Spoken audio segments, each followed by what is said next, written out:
A leitura de hoje extraída de São Paulo aos Romanos 6, 19, 20 e 23. Irmãos, humanamente falando, atendendo à fraqueza de vossa carne, como oferecestes os vossos membros para servirem à impureza e à malícia para a iniquidade, assim agora fazei-os servir à justiça para a vossa santificação. Pois quando éreis escravos do pecado, não servistes à justiça. E que fruto tivestes, então, daquelas coisas que agora vos envergonhais? O fruto de tudo aquilo é a morte. Agora, porém, livres do pecado e feitos servos de Deus, tendes por vosso fruto a santidade e por fim a vida eterna. Porque o soldo do pecado é a morte, mas o dom gratuito de Deus é a vida eterna em Cristo Jesus, nosso Senhor. O Evangelho segundo São Mateus 7, 15 e 21. Naquele tempo disse Jesus aos seus discípulos: Acautelai-vos dos falsos profetas que vêm a vós sob peles de ovelhas, mas por dentro são lobos vorazes. Por seus frutos os conhecereis. Porventura colhe-se uvas de espinhos, ou figos de cardos? Assim toda árvore boa dá bons frutos, e a árvore má dá frutos maus. Não pode a boa árvore dar maus frutos, nem a árvore má dar frutos bons. Toda árvore que não dá bom fruto será cortada e lançada ao fogo. Portanto, por seus frutos é que os conhecereis os homens. Nem todo aquele que me diz, Senhor, Senhor, entrará no reino dos céus, e sim o que faz a vontade de meu Pai que está nos céus. Esse é que entrará no reino dos céus. Sente-se, por favor.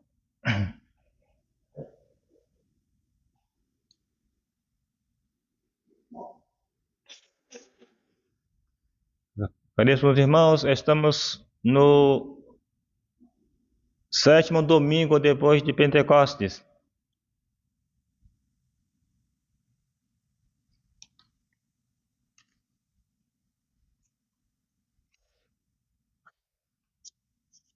Destaco aqui 2 pontos da epístola.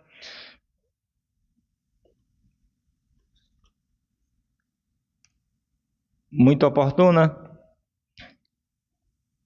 E que São Paulo fala da necessidade da santidade. Sim, é possível, depois da queda do homem, o homem ser reabilitado com a graça de Deus. É possível atingir o grau da santidade.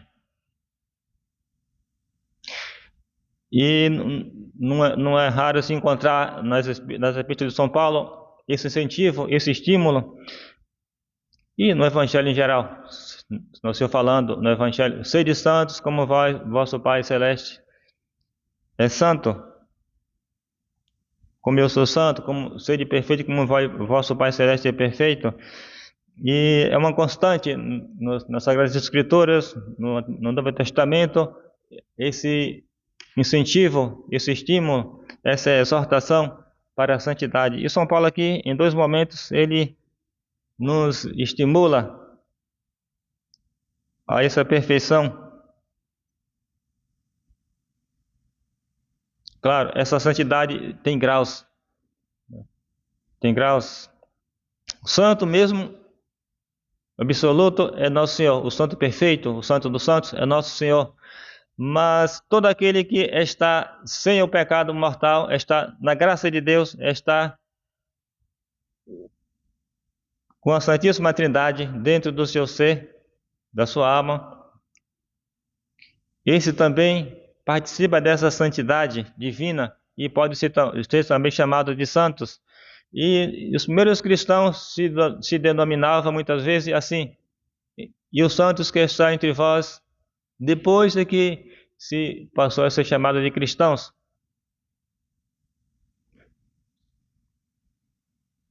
E existem aqueles santos em graus mais elevados que atingiram alto grau da santidade. Santíssima Virgem Maria, tantos apóstolos e outros santos, tantos através desses 2000 anos, Nosso Senhor vai dando as graças e eles fielmente correspondendo a essas graças. Esses são aqueles que, muitos deles, a igreja também canonizou, declarou eles de uma santidade heróica e que nós os invocamos. Mas muitos desses santos não são nem conhecidos nossos, mas que atingiram também um grau elevado dessa santidade.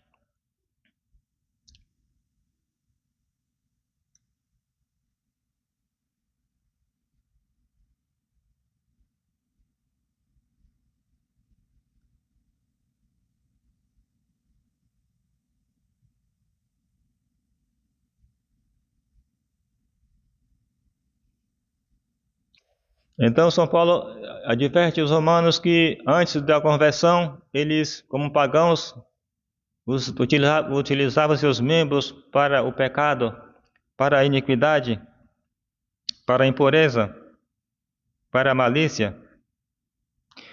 E agora, uma vez convertidos, deveis servir a justiça para a vossa santificação. E assim, extensível a todos nós.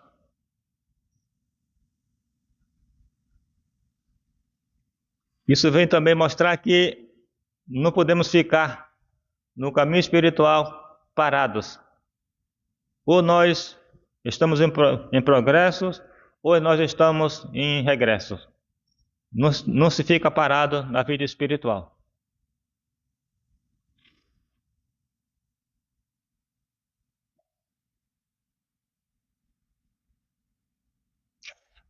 Lá no final ele fala: agora, porém, livres do pecado e feitos servos de Deus, tendes por vosso fruto a santidade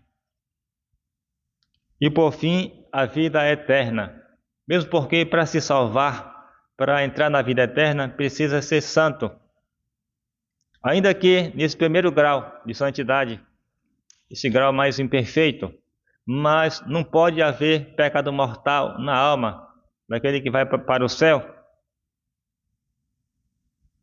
porque Deus e o pecado não combinam. Por misericórdia de Nosso Senhor, a maioria dos cristãos morre nesse estado de santidade imperfeito, mas só que no céu, para entrar, tem que estar num estado elevado, de perfeição. E aí, a providência fez um lugar ainda de expiação para esses pecados pequenos, veniais, essas dívidas temporais que a igreja define, chamando de purgatório.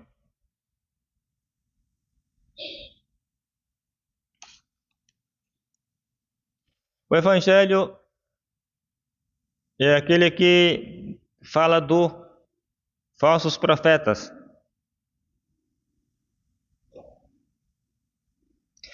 Acautelai-vos dos falsos profetas. Quem são esses falsos profetas? Primeiro, os falsos profetas são todos os heréticos e falsos doutores que na aparência, sob a aparência de ciência e erudição, espalham por escritos ou palavras doutrina diferente da que Cristo ensinou e a igreja nos propõe.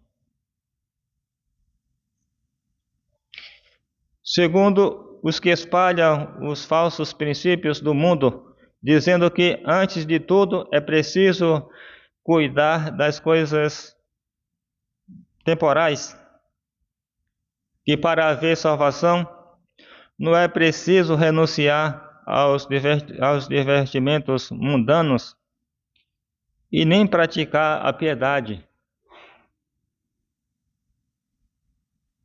Diz esses falsos profetas: Deus é tão bom, não vai condenar um filho seu por um pecado? O pecado não é tão criminoso assim que vá levar Deus a condenar um filho seu, que ele ama tanto, a um castigo eterno?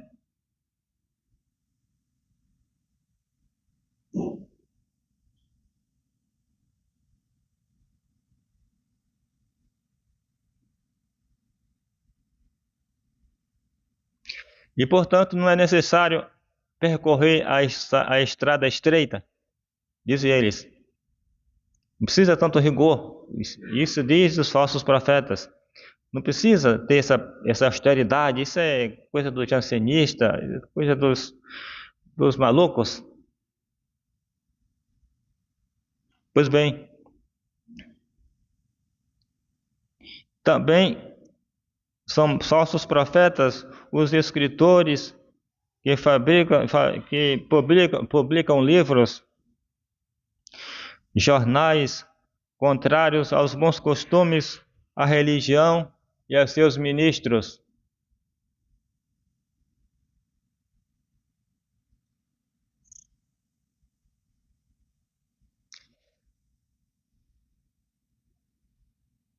Aqui lembro um falso profeta bem atual. Se dizia aqui nessa igreja muitas vezes que havia famílias que acolhiam o diabo elétrico dentro do seu lar. Mas parece que esse diabo elétrico concebeu muitos diabinhos e ficou um tanto obsoleto, mas não deixa de atuar ainda e prejudicar muitas famílias, que é o televisor, a televisão em geral. E esses diabinhos que ele concebeu, podemos dizer assim, é o celular. Esse que se manuseia, entretanto, se não está vigilante, a pessoa se engana muito, muito, muito, porque está sendo seduzido ali por aquele falso profeta.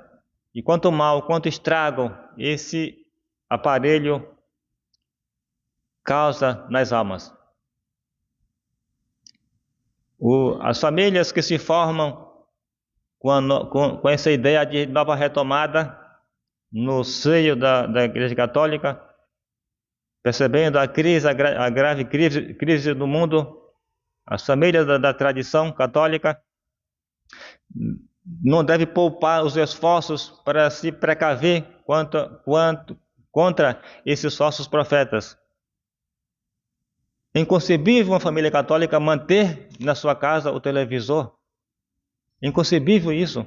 Ele não entendeu a gravidade daquilo. Eu sei que a pessoa vai sendo encharcada de influências e nem percebe muito a gravidade daquilo. Mas se ele começa a praticar religião, começa a praticar, entender se a doutrina, a estudar a doutrina, ele vai vendo que é incompatível o que o televisor em geral transmite com a doutrina católica, com a catequese. Então, ele na igreja, ele se enche do santo perfume da doutrina quando chega em casa das crianças. Chega em casa, liga o televisor, naqueles programas não católicos, então evapora num instante o perfume da sã doutrina de Nosso Senhor. A respeito, aconselho muito os que puderem lerem a locução do Papa Pio XII de 1956 a respeito da televisão, a respeito do filme ideal. Ele fala muito bem ali nesse documento. Muito bem, esclarecendo o que é um filme ideal realmente. Só resumidamente, ele explica ali que primeiro tem que as cenas apresentar o homem como o homem é. Não denegrindo a figura do homem, tendo o devido respeito para com o homem, e mais ainda, não será um filme ideal se ele desvia o homem do seu fim espiritual, que ele foi criado por Deus, semelhante a Deus, e tem um fim sobrenatural. Então, se essas cenas apresentam algo contrário a esse fim primordial do homem, sua salvação eterna, a sua felicidade eterna, um tal filme não será ideal, mas ele explana bastante em tantos outros aspectos. Muito importante que se leiam esse documento de Pio XII.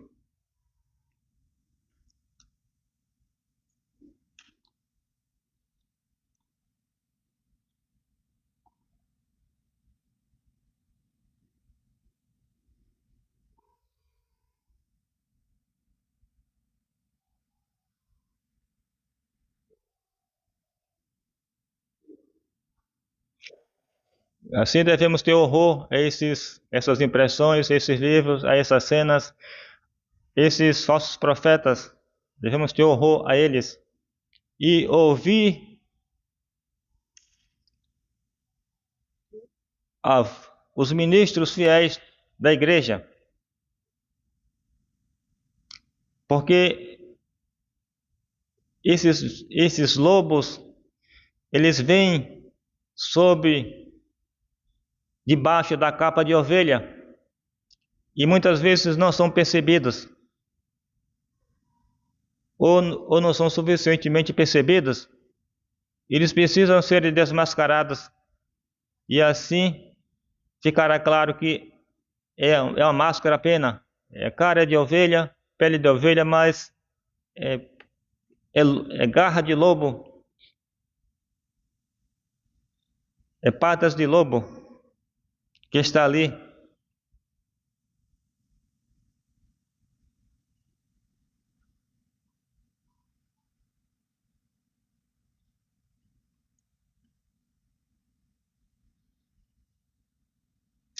Primeiro, esse lobo disfarçado de ovelha é o demônio.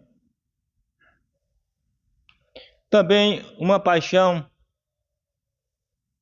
indomável, que a princípio parecia não muito nociva, mas com o tempo se tornou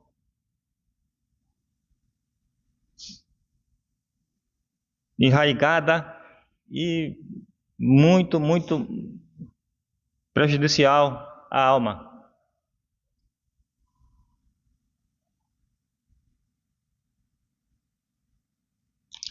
E o Senhor fala que pelos seus frutos se conhecem os falsos profetas.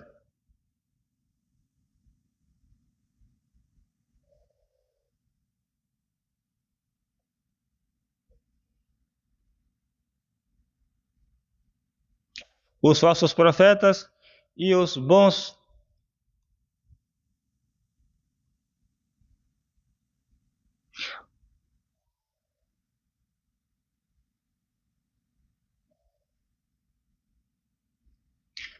O cristão batizado recebe as graças santificantes. Sua alma é adornada com graças e deixando assim propícia para praticar os bons frutos.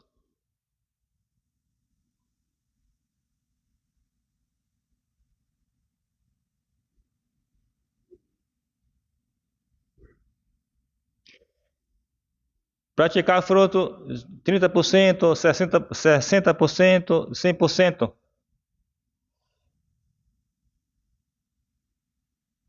Então está aí um sinal de que se possa distinguir o falso profeta.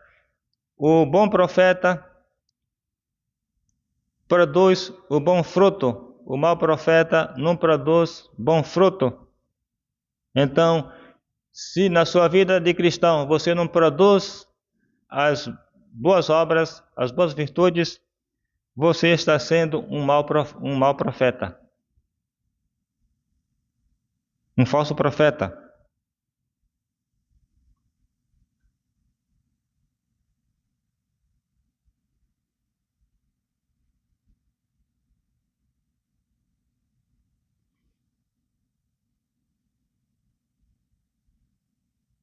Há três espécies de frutos que o homem possa produzir: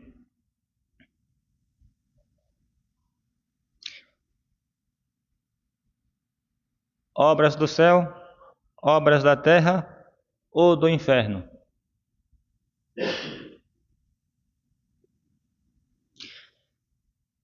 As celestes, os que fazem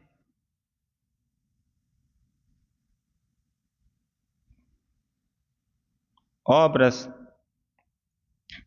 de fé e dão frutos para a vida eterna. As da terra, os que miram os bens temporais e a glória do mundo, são vãos.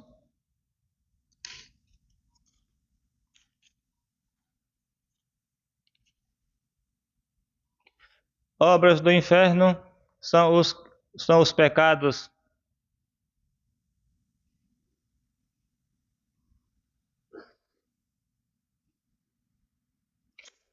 matéria que será o alimentador do fogo eterno.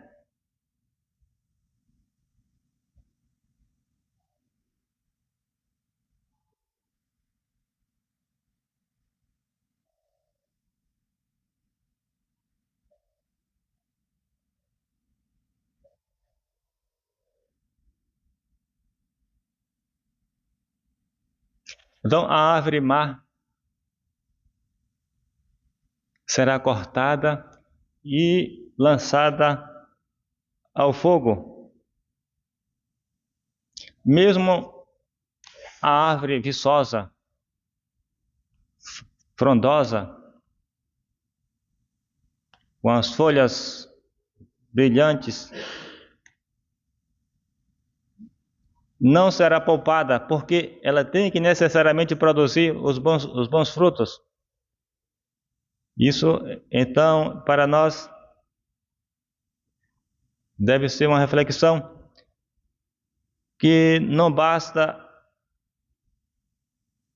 o que os homens veem a nosso respeito. Quantas pessoas são tidas por pessoas virtuosas, porque elas têm muitas qualidades, muito prestígio, muitos dotes, mas entretanto é somente a folhagem que é apresentada.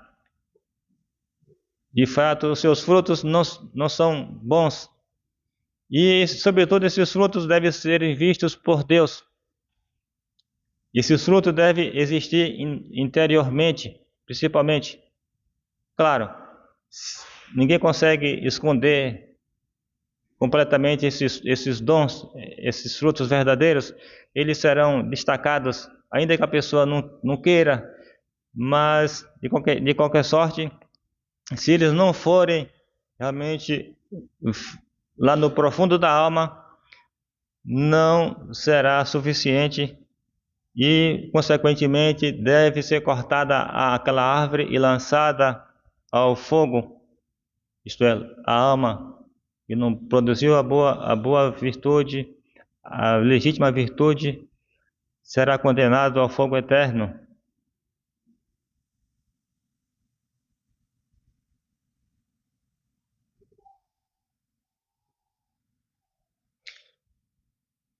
Também diz nosso Senhor: todo aquele que diz Senhor, Senhor, não entrará no reino dos céus.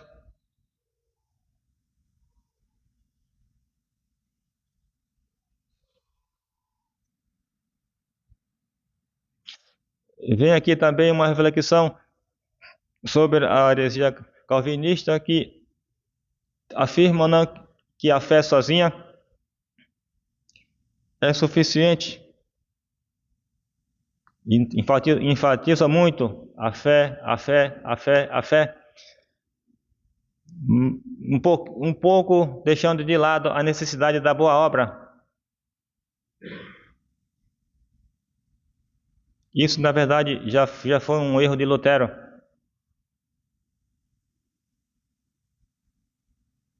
Não. São Tiago fala claramente que a fé sem a obra é uma fé morta. ela não tem como salvar a alma assim.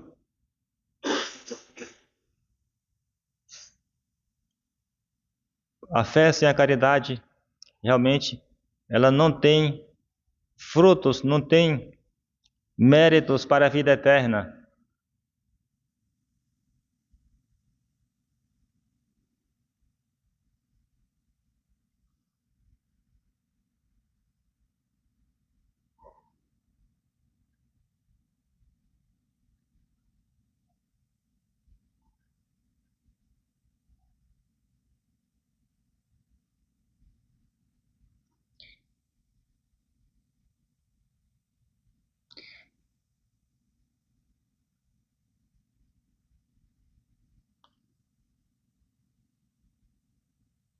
Portanto, é muito, muito recomendável que estamos sempre nos instruindo nas verdades da religião, diante das dificuldades que temos no dia a dia. de- de- pu- É bom, é aconselhável que se recorra a um sacerdote fiel para nos dar uma orientação, porque mesmo os santos, observe, mesmo os santos, eles não percorriam o caminho da salvação seguindo seus critérios. A Igreja Católica é uma igreja hierárquica, ela tem hierarquia, não é uma igreja sem hierarquia, portanto, o fiel sozinho não pode se autoguiar. E sempre foi motivo de grande desvios das almas para o caminho da salvação, essa independência.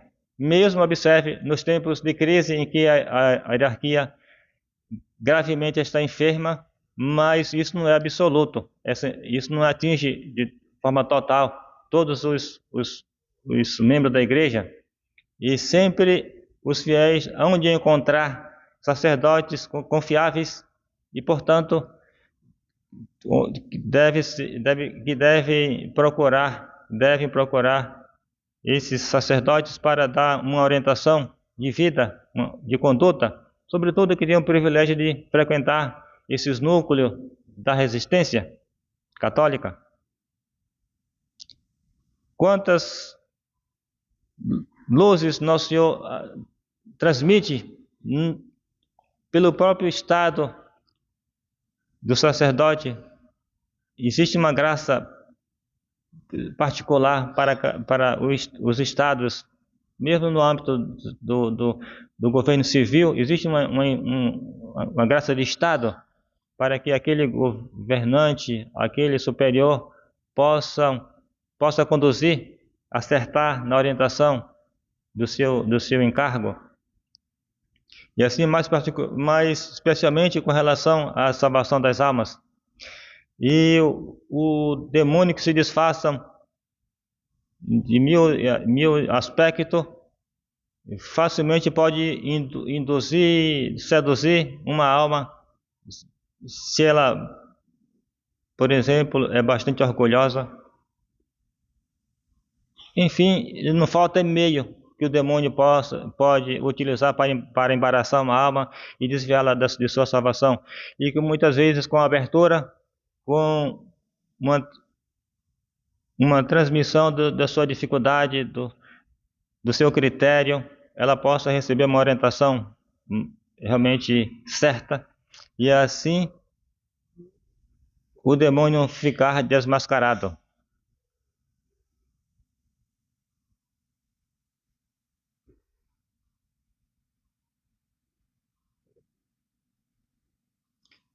Muitas vezes a pessoa acredita muito no seu critério, na sua inteligência, no seu conhecimento, e por isso se engana comumente. O homem de negócio, para ser bem-sucedido, ele pondera antes de encarar, começar uma obra, pondera os prós e os contras. E certamente ele recorre a conselheiros, a homens experientes, mas ainda no caminho de nossa salvação devemos também ter esses critérios, essas luzes. Estou pedindo ao nosso Senhor aqui que nos livre, nos dê a humildade, nos dê